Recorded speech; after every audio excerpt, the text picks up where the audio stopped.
Good afternoon, I'm Kim Baez. The leader of a radical religious group has been arrested in Roswell for allegedly assaulting a pastor outside of his church. It happened yesterday morning before services. News 13's Selena Westervelt is live in Roswell with the story.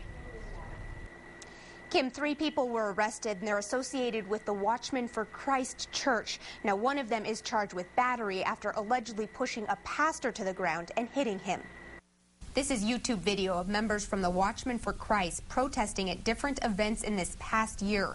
It's a national group that brothers Jeremy and Joshua de los Santos are members of. And until now, their protests in Roswell were limited to street corners, concerts, and outside of bars and football games.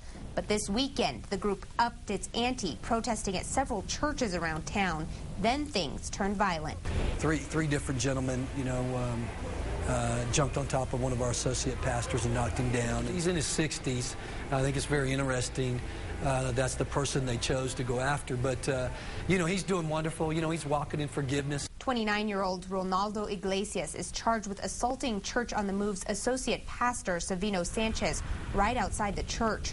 Roswell's police chief says the protesters have a right to be there, but it's how they handled themselves that concerns him. We should all share our faith in a positive way to whomever would be interested. But we do not browbeat others. We do not infringe on their right to practice their faith. The other 2 members of the Watchmen for Christ who were arrested for disturbing a lawful assembly.